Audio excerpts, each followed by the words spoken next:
vou passar a palavra, então, para o professor Fernando Filgueiras, que vai também nos brindar aqui com uma exposição nesse tema. Boa tarde a todas e todos. Talvez eu gostaria de falar de pé, se não for nenhum problema, até porque eu tenho alguns dados, algumas questões para apresentar. Então,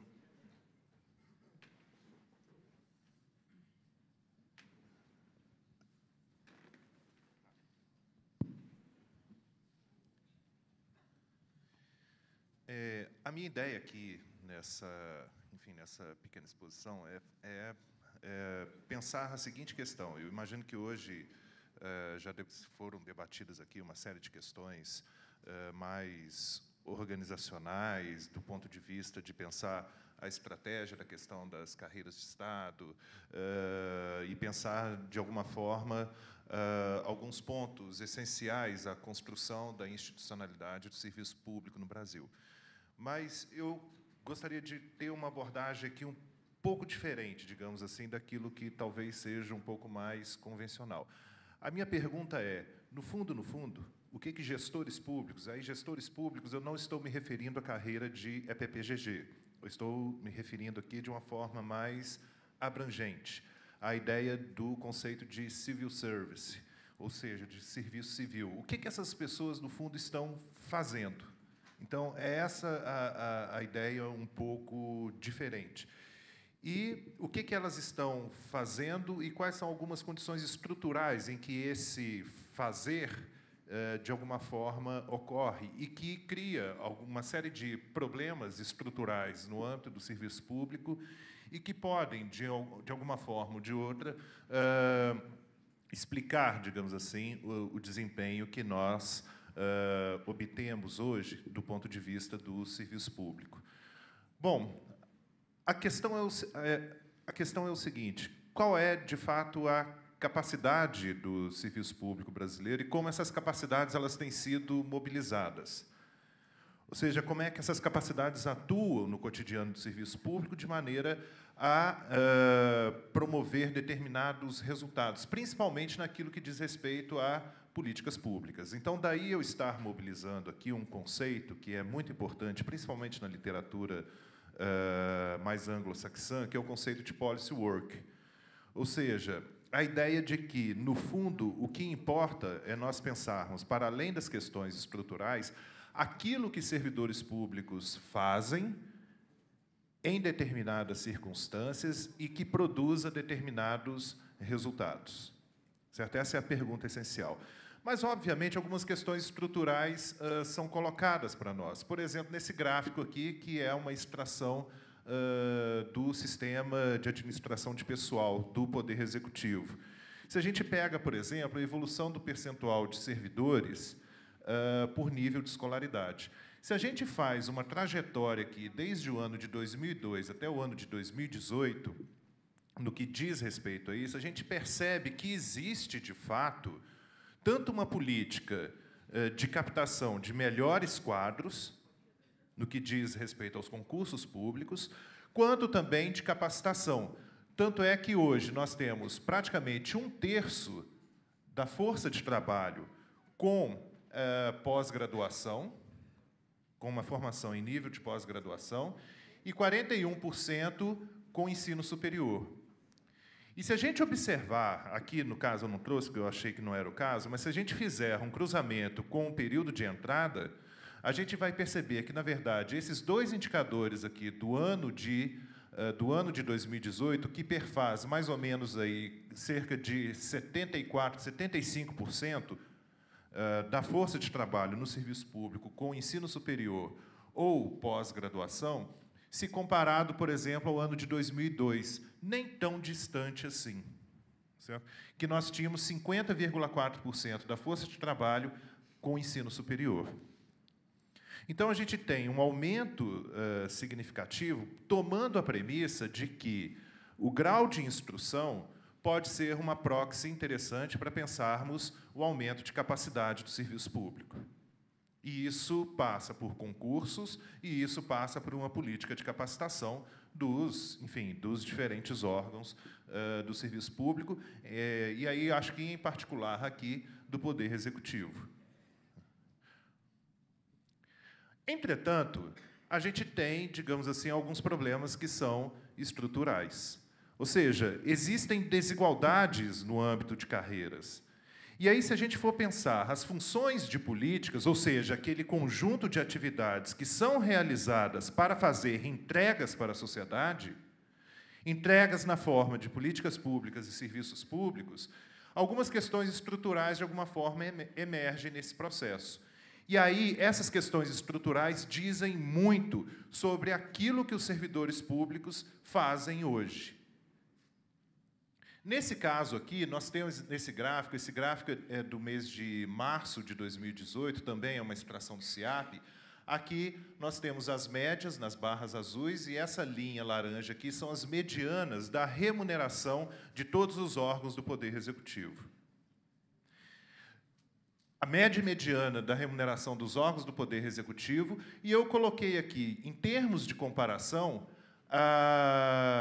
o caso Ministério Público Federal e o Tribunal de Contas da União, que perfazem as maiores médias e medianas de remuneração, bem como também a Controladoria Geral da União, que, no âmbito do Poder Executivo, percebe as maiores médias e medianas em termos de remuneração, comparado às outras carreiras. O que nós temos aqui, propriamente dito?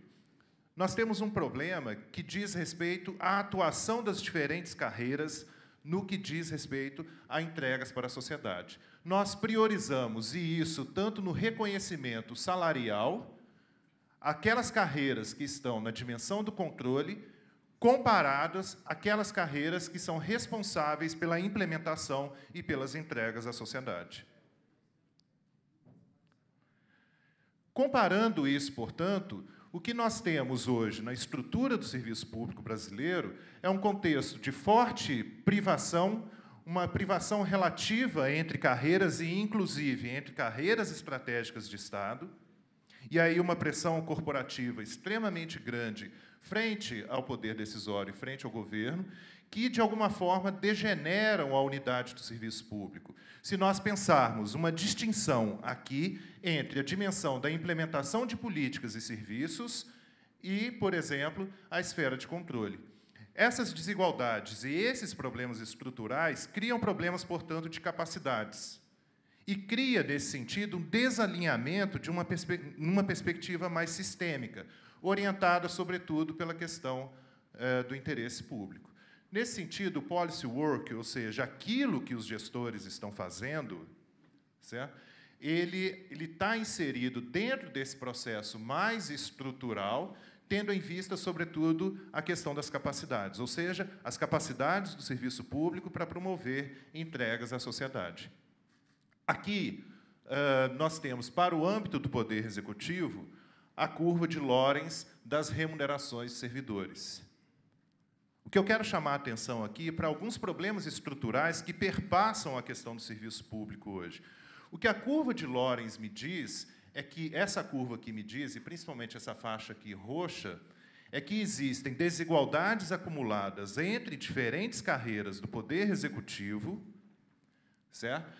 Em que, por exemplo, 60% dos servidores públicos, o número de servidores, e aqui é basicamente nessa faixa, eles correspondem, 60% dos servidores que, com os menores salários, correspondem a 37% do volume da folha de pagamento do Poder Executivo. De outro lado, os 20% de servidores, no caso, aqui desse ponto da curva de Lorenz para cima, esses 20% dos servidores com maior remuneração correspondem a 40% do montante da folha de pagamento. E, mais do que isso, criar esse efeito de privação relativa corrói a unidade do serviço público. Corrói a unidade do serviço público e compromete uma gestão de pessoas que seja mais estratégica. E, por sua vez, as maiores médias de salários do Serviço Público Federal correspondem, sobretudo, às instituições de controle. Então, o que nós pensamos no que diz respeito a essa pergunta? O que o Serviço Civil faz no Brasil?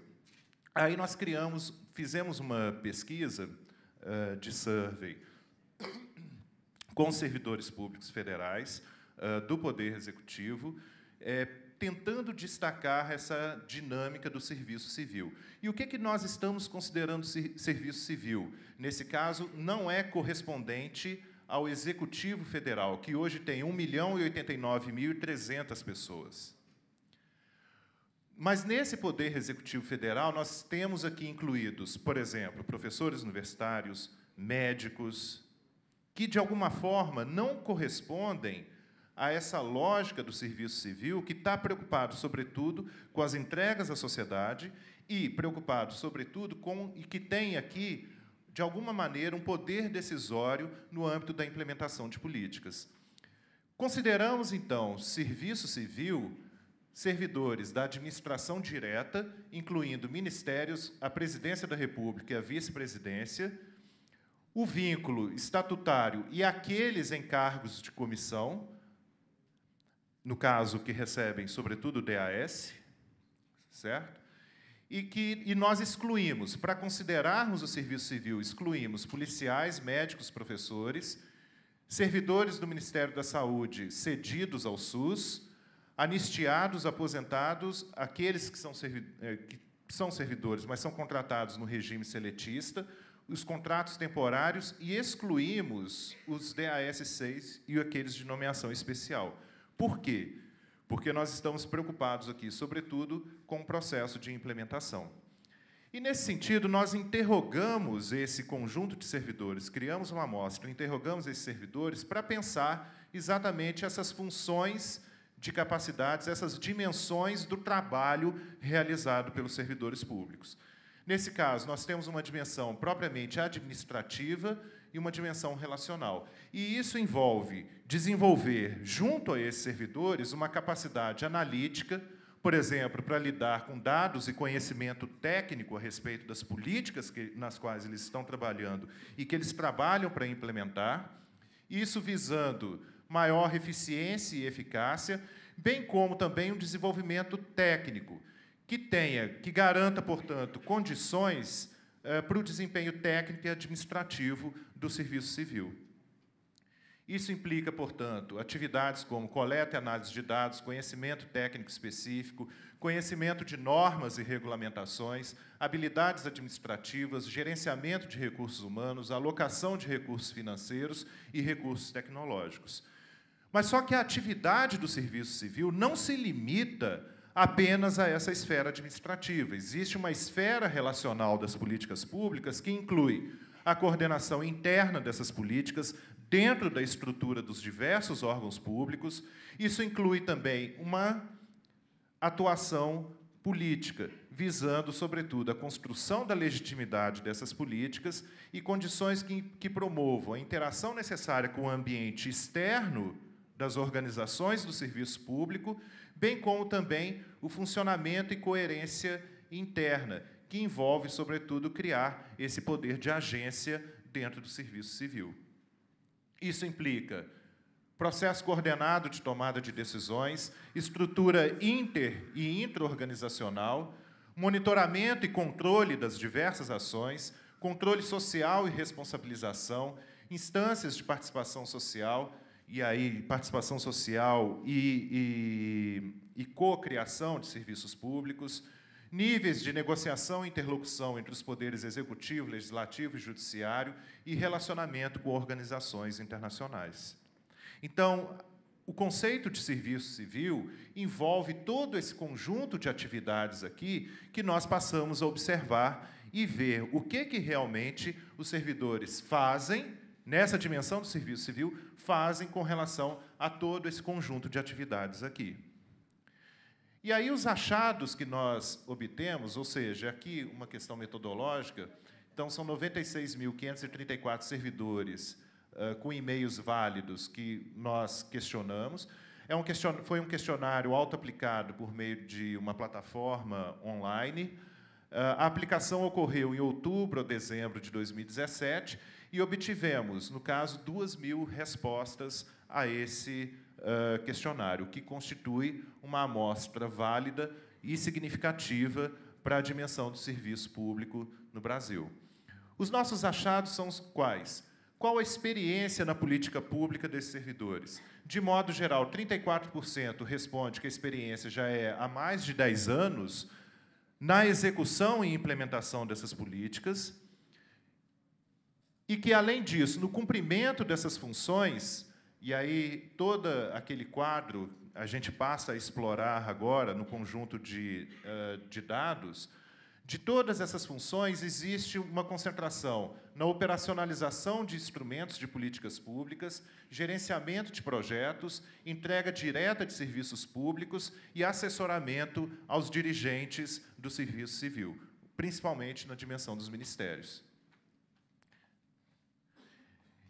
45% sempre ou frequentemente realizam tarefas administrativas. É isso que nos revela o trabalho, portanto, desses servidores. Tarefas tais como organizar eventos, tramitar processos, agendar reuniões, comprar passagens, elaborar ofícios e memorandos. 35% sempre ou frequentemente atua no atendimento de demandas dos órgãos de controle. Isso aqui é um dado extremamente importante.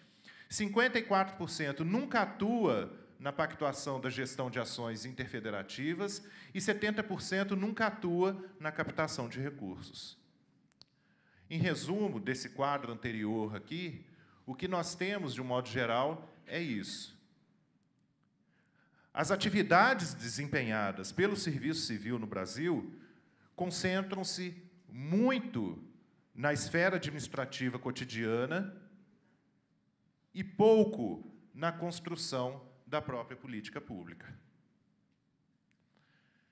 Isso se revela, por exemplo, no uso de recursos informacionais, onde esses servidores obtêm informações para poder implementar as políticas públicas. E aí é um dado super curioso, porque, no fundo, a obtenção dessas informações ocorre principalmente com a mídia.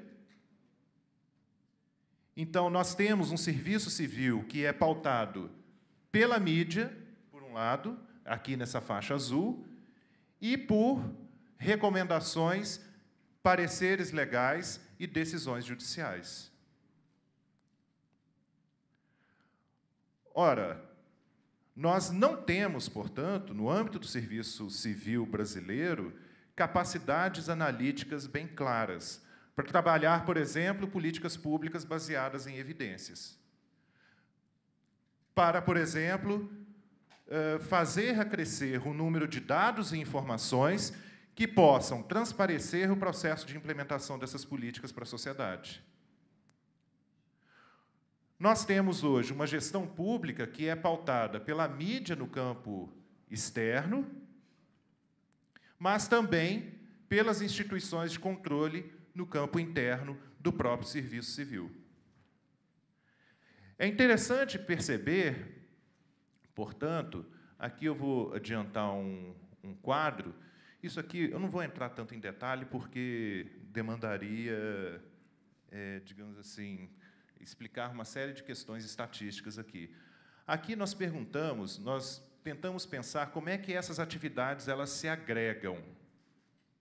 Certo? Como é que o conjunto de atividades desempenhadas pelo Serviço Civil elas se agregam? Como é que elas se canalizam? E, no caso, analiticamente, elas se canalizam em 4 dimensões. Uma dimensão propriamente relacional das políticas públicas, uma dimensão analítica, uma dimensão gerencial e uma outra própria relacionada às atividades administrativas. É interessante perceber, sobretudo, essas capacidades analíticas aqui do Serviço Civil.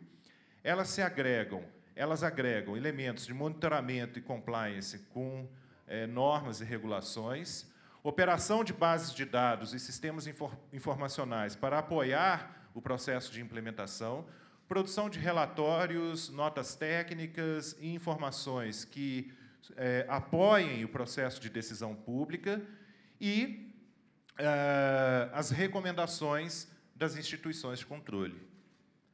É interessante perceber que essas atividades de cunho mais analítico que precisam ser desempenhadas pelo Serviço Civil estão, de alguma forma, relacionadas com a atuação dos controles públicos e distante dos mecanismos gerenciais e, por sua vez, dos mecanismos relacionais das políticas públicas, ou seja, quando o serviço civil vai para fora, buscando apoio e legitimidade junto à sociedade, aos diferentes poderes e diversas organizações que compõem a sociedade civil. É interessante perceber que essas atividades, portanto, elas se agregam de modos distintos e diferentes. Mas é interessante perceber que a capacidade analítica propriamente dita, que diz respeito a construir aprendizados sobre políticas que melhorem essas políticas e essas entregas para a sociedade, elas são pautadas pela atuação das instituições de controle. Ora, os desafios, portanto, para o processo de implementação de políticas e serviços é pensar exatamente aquilo que esses servidores, de alguma forma, apontam. É interessante perceber que, do ponto de vista informacional, a atividade dos servidores do serviço civil, dos diferentes gestores públicos que fazem parte desse serviço civil, é pautada pelas instituições de controle. Mas eles revelam, basta ver aqui no item número 14, eles revelam pouca dificuldade na relação com os órgãos de controle. Esse é um dado interessante, de alguma forma. Nesse sentido, os principais desafios que eles colocam é a insuficiência de recursos orçamentários, a insuficiência de pessoal, a mudança constante de dirigentes, a não prioridade da política pública na agenda governamental, a deficiência nos processos de gestão e a inexistência de uma cultura de tomadas de decisões a partir de dados e informações. Dessa forma, quais são as considerações? Primeiro, nós conseguimos identificar 4 funções essenciais do serviço civil no Brasil. Primeiro, uma função mais relacional. Segundo, uma função analítica, permeada por essa questão da accountability. A terceira, uma função gerencial. E a quarta, uma função propriamente administrativa.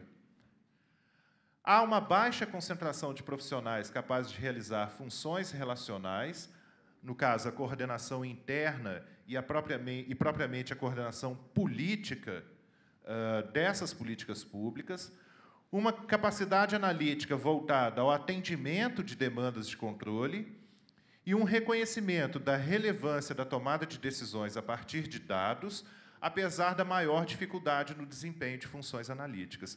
Isso aqui foi um tema importante, porque, no fundo, nos aponta o seguinte: os servidores apontam uma dificuldade de construir decisões baseadas em evidências.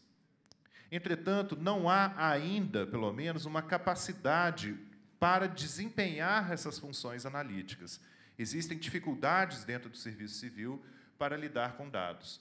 E, por fim, uma alta influência do ambiente político institucional e o que esses servidores apontam, uma dificuldade na promoção de mudanças e inovação na gestão das políticas públicas.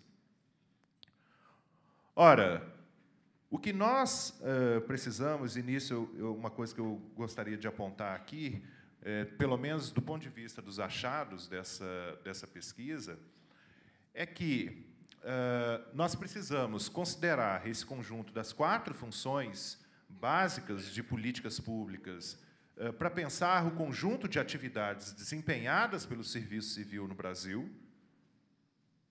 E, nesse caso, nós estamos falando do desenvolvimento de competências e habilidades que possam pensar o desenvolvimento estratégico da implementação de políticas, e eu acho que esse é o grande ponto hoje. Nós precisamos pensar essas funções de políticas, portanto, no sentido de desenvolver, sobretudo, essa capacidade analítica mais abrangente, de trabalhar com dados, informações estratégicas, no sentido disso poder gerar aprendizados de políticas, que isso possa servir para a melhoria de implementação, tanto de políticas públicas quanto de serviços públicos. E pensar, portanto, toda essa dificuldade de promoção de mudanças e inovação da gestão. Eu acho que, no fundo, esse é o grande desafio. E, nesse sentido, acho que, talvez, a principal questão que nós precisamos imaginar, e que eu acho que é desafiadora para o Brasil hoje, é localizar melhor a função de controle dentro das políticas públicas. Se, por um lado, hoje a gente tem, de alguma forma, uma administração movida pelo medo, e aí gestores públicos não querem colocar o seu CPF para assinar em nenhum lugar, porque ele sabe que pode ser responsabilizado a qualquer momento, nós precisamos pensar também como engajar esses servidores públicos no processo de implementação, fortalecer o processo de implementação e as entregas para a sociedade, porque essa é, afinal de contas, a grande tarefa do serviço público. Esse é o grande compromisso do Estado. Então, nós precisamos pensar, na verdade, como localizar melhor essa função de controle. No fundo, para que ela possa servir como apoio e parceria estratégica à implementação de políticas públicas, de maneira a poder aprimorar essas políticas, gerar aprendizado institucional. Não necessariamente criar uma administração do medo, como está agora, por exemplo, em toda essa discussão sobre o projeto de lei 7.448, de 2017, de relatoria do senador Antônio Anastasia, que, de alguma forma, gerou todo esse debate da relação entre administração pública versus controle. No fundo, nós precisamos repensar essa função de controle de modo que ela não crie externalidades negativas para o desempenho da gestão. Repensar isso não significa abrir mão do controle, mas é pensar o seu papel muito mais como apoio à gestão, como um papel estratégico para a definição de prioridades, mas não necessariamente como agentes implementadores. Esse talvez seja o grande desafio. E talvez isso passe, sobretudo, pelo PL 7.448. Seja, talvez, um momento em que essa questão precisa ser, de fato, debatida, colocada, no sentido de aprimorar o serviço público, sem necessariamente abrir mão de todos os ganhos que vieram até hoje com relação à questão do combate à corrupção, mas sem gerar todo o problema de externalidades, ou, como muitos estão gostando de colocar nesse debate do PL 7448, o apagão da caneta. Certo? A gente precisa tocar nessa ferida. E isso passa, sobretudo, pela atuação dos próprios gestores públicos nas diferentes carreiras e, em particular, nas carreiras típicas de Estado, que, no fundo, são os grandes agentes implementadores. Bom, queria trazer essa discussão, agradeço a atenção e acho que teremos um tempo aí para debate. Obrigado.